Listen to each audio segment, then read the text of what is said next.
2020년 8월 31일 LA 온누리교회 가정에서 함께하는 영상 새벽 예배입니다.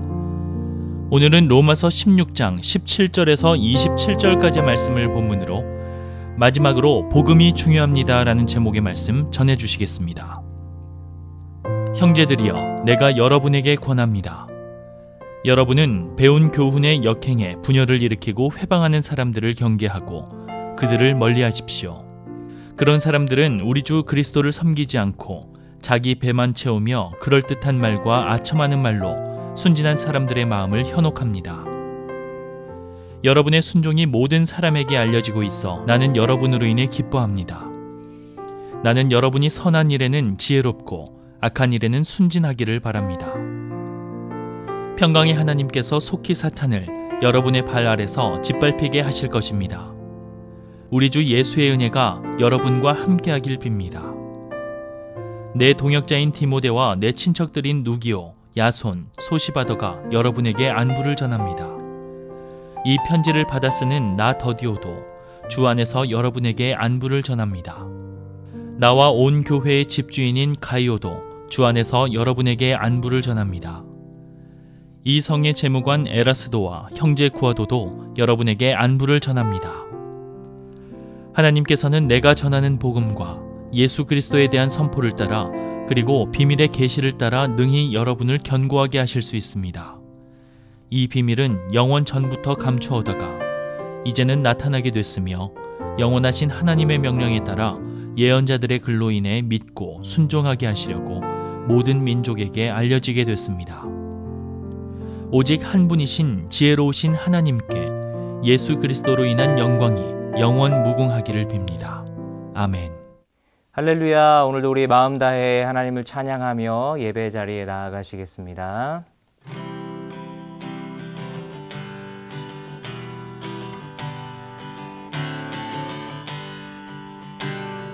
너 시험을 당해 죄 짓지 말고 너 용기를 다해 곧 물리치라. 너 시험을 이겨 새 힘을 얻고 주 예수를 믿어 늘 승리하라. 우리 구주의 힘과 그의 위로를 빌라. 주님 내 편에 서서 항상 도우시리. 잘 이기는 자는 상 받으리니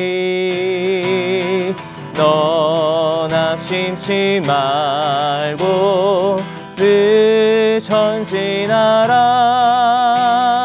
내 구세주 예수 힘 주시리니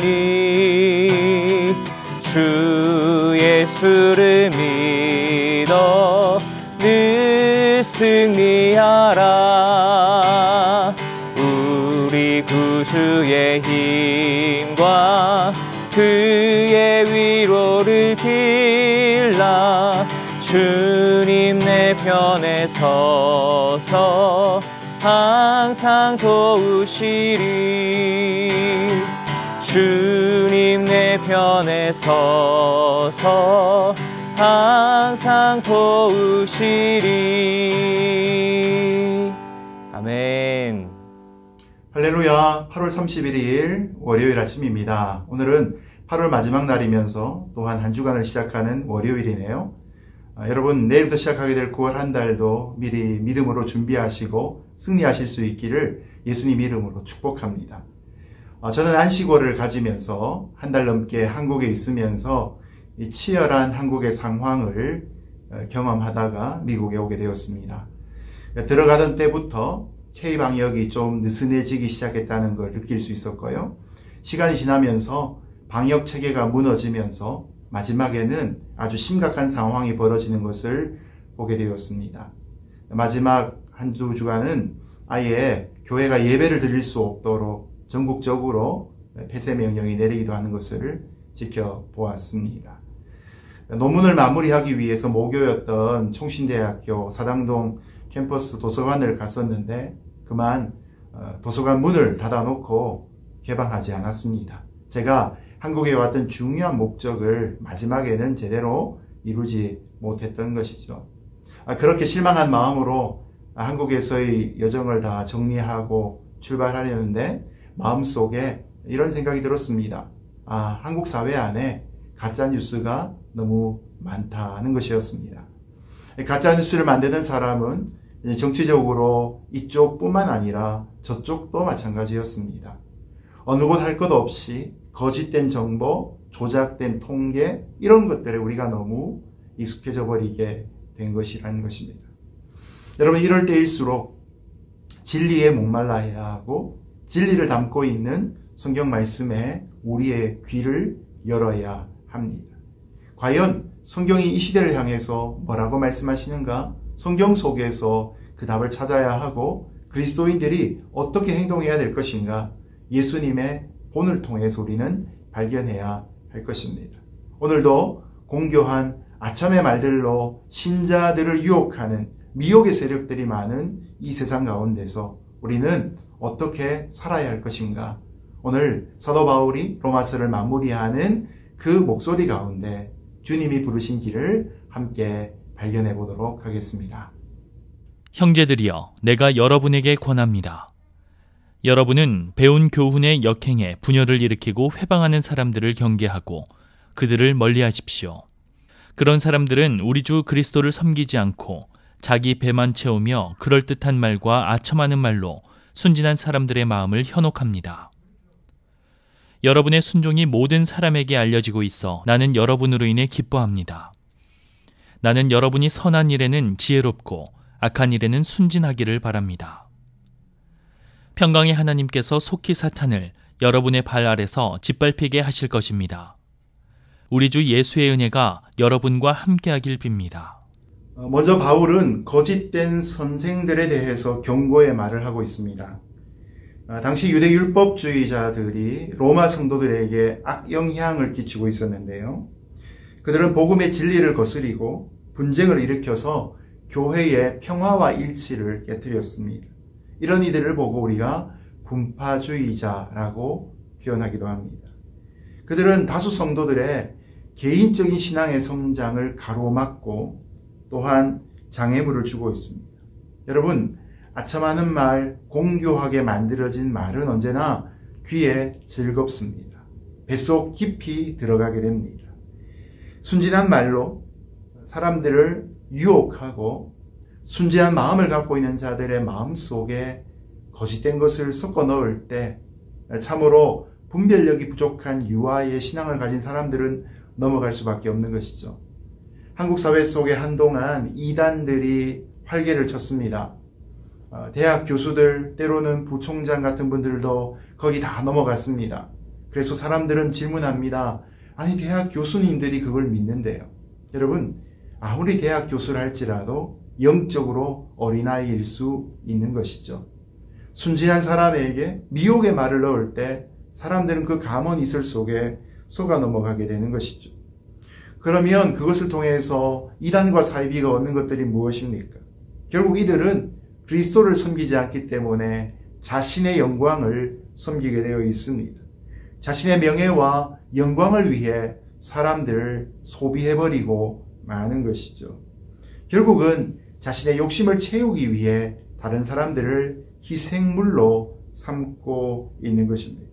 오늘도 우리가 진리에 가까운 자라면 하나님이 주신 분별력을 가지고 내가 듣는 모든 말들을 성경에 나오는 베레아 성도들처럼 다 이그제민 시험하며 들어야 할 것입니다.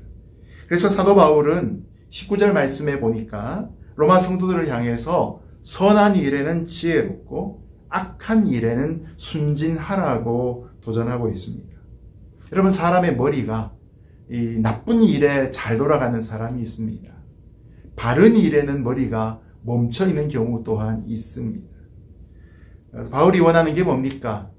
정말로 선한 일에는 머리가 잘 돌아가야 한다는 것입니다. 잔머리 돌리지 말고 선한 일에 바른 머리를 돌리라는 것이죠. 또한 악한 일에는 머리가 안 돌아가도 된다는 것입니다. 악한 일에 대해서는 거부감을 갖고 살아가라는 것이죠. 특별히 순진하다란 말은 영어 표현으로 innocent라고 나오고 있습니다. 혼합되지 않은 순수한 것이다 라는 의미가 있습니다. 악은 그 모양이라도 흉내내지 말고 바로 악과 타협하지 말아야 될 우리의 태도에 대해서 말씀합니다. 그래야지만 우리의 믿음의 순수성을 지킬 수 있기 때문입니다.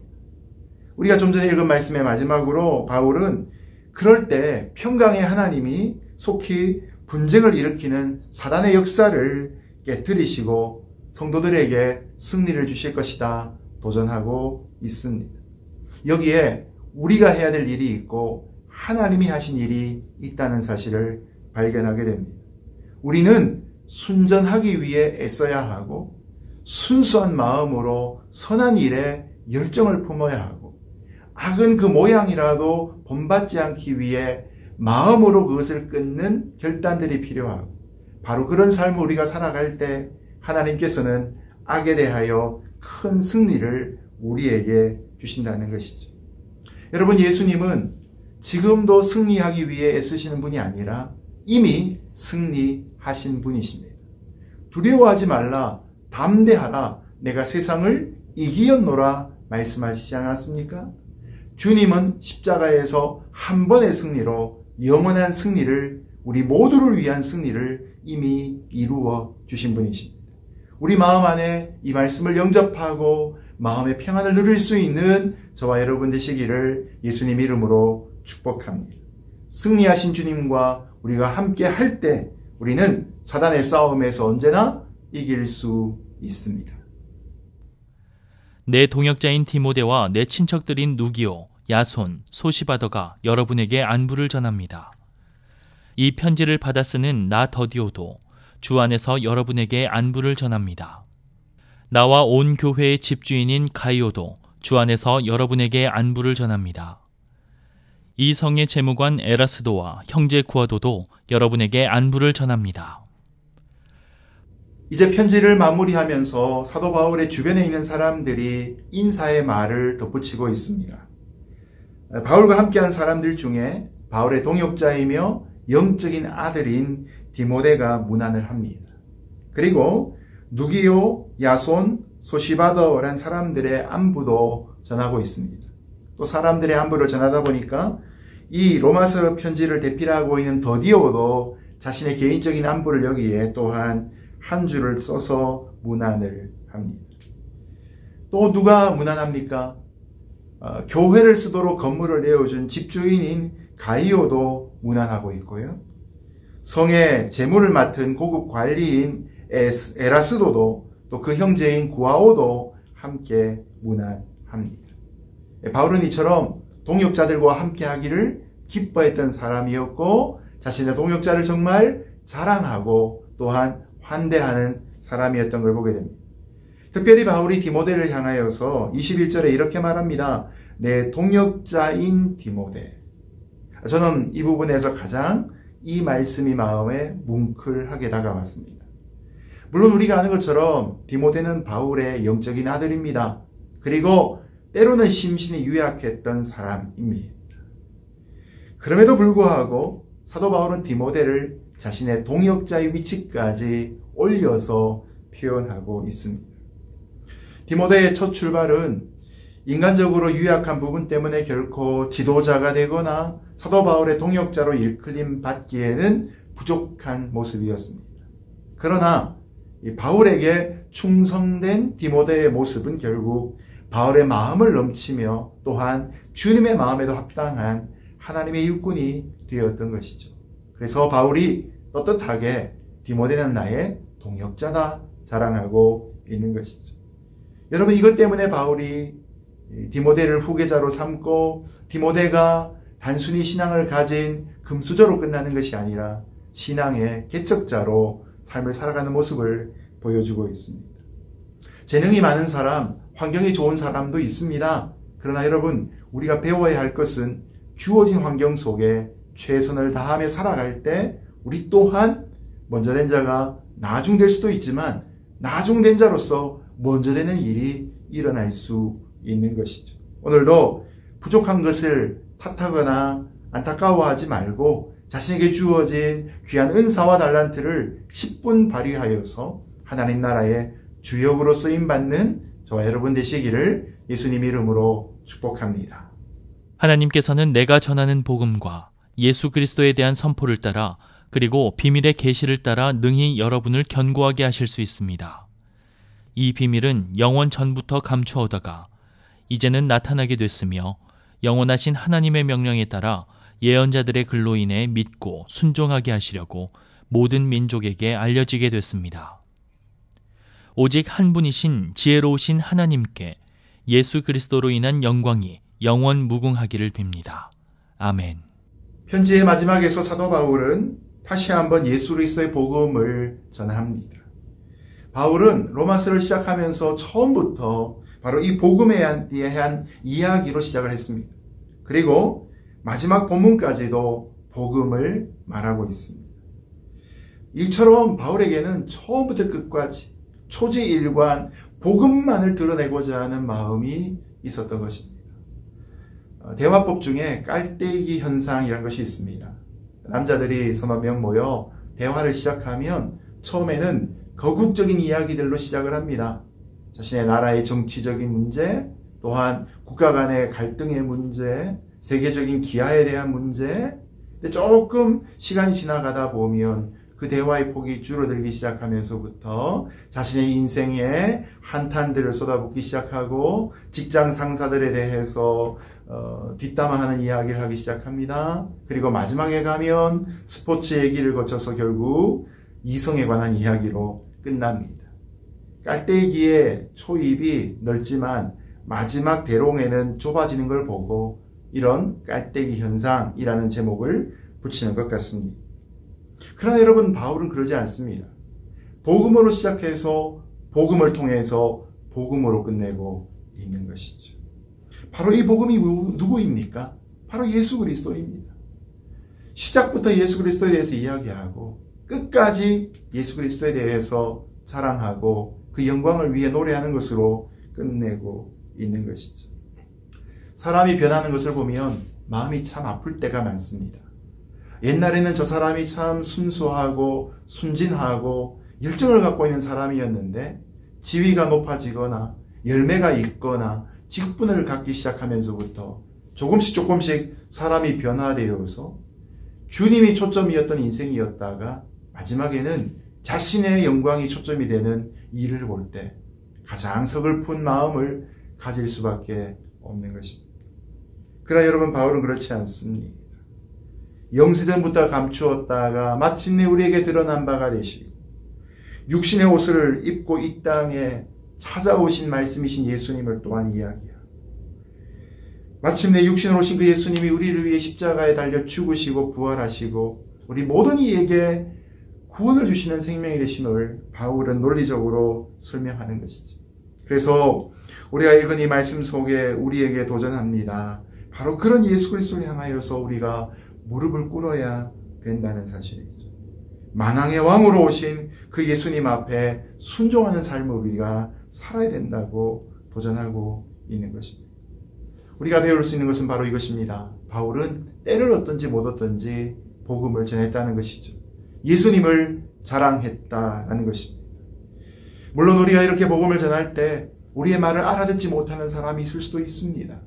우리도 과거에 그런 사람이었기도 합니다. 근데 여러분, 우리가 전하는 복음의 말씀을 깨달아 들을 수 있는 사람은 어떤 사람입니까? 머리가 좋은 사람, 경험이 많은 사람, 실패를 무지 많이 한 사람, 고난 중에 있는 사람이 아닙니다. 우리가 전하는 복음의 말씀을 깨달을 수 있는 사람은 성령 받는 사람인 것입니다. 우리가 전하는 말에 성령이 임재하셔야 되고 그 말을 듣는 사람에게도 성령이 임해야 하는 것이죠. 성령이 아니고서는 생명 되신 예수 그리스도에 대해서 깨달을 수가 없는 것이죠. 설교자로서 저의 마음 가운데 늘 있는 기도가 이것입니다. 설교를 준비하는 매 순간순간마다 거룩한 주님의 종이 되어 말씀의 한 구절 한 단어를 써내려가면서도 제가 성령 충만하기를 원하는 것이죠. 물론 원고를 만들고 그것을 가지고 몇 번을 또한 다듬으면서 설교 자리에 서지만 때로는 성령이 임재하실 때 원고를 내버려 두고 성령의 감동을 따라 갈 수도 있는 것이 설교자에게 주어진 의무입니다. 여러분, 이것뿐만 아니라 회중의 의무도 있는 것이죠. 단순히 사람의 말로 듣지 않고 하나님의 성령이 하실 말씀으로 들을 때 우리에게 성령이 임하여 성령이 우리에게 알게 하시고자 하시는 바이신 예수 그리스도가 우리 가운데 드러날 수 있는 것이죠. 그러므로 복음을 전하는 것은 우리의 사명이지, 또한 복음을 전할 때 열매를 맺는 것은 또한 성령의 역할이라는 사실을 우리는 늘 깨닫고 기대하고 사역해야 하는 것입니다. 이런 사도 바울이 오늘 말씀을 마치면서 뭐라고 이야기합니까? 오직 한 분이신 지혜로우신 하나님께 예수 그리스도로 인한 영광이 영원 무궁하기를 빕니다. 여러분, 이것이 우리 평생에 꿈꿔야 될 모습입니다. 로마서 16장 27절의 말씀이 오늘 하루 동안 저와 여러분의 마음에 울림이 되기를 예수님 이름으로 축복합니다. 오직 한 분이신 지혜로우신 하나님께 예수 그리스도로 인한 영광이 영원 무궁하기를 빕니다. 하나님의 영광의 핵심은 바로 예수 그리스도입니다. 우리가 하나님께 영광을 올려드리는 삶을 살기 위해 오늘 우리는 예수 그리스도에게 집중하는 삶을 살아야 할 것입니다. 오늘도 우리 인생의 목적인 하나님께 영광 될 수 있기 위해 삶의 모든 자리에 충성을 다하시는 저와 여러분 되시기를 예수님 이름으로 축복합니다. 기도하겠습니다. 거룩하신 하나님 감사합니다. 오늘도 우리의 삶의 주인 되어 주시고 사도 바울처럼 복음으로 시작하여 복음으로 끝나고 예수 그리스도로 시작하여 예수 그리스도를 통하여 예수 그리스도로 끝나는 영광의 인생 되게 하여 주옵소서. 예수님 이름으로 기도드렸습니다. 아멘.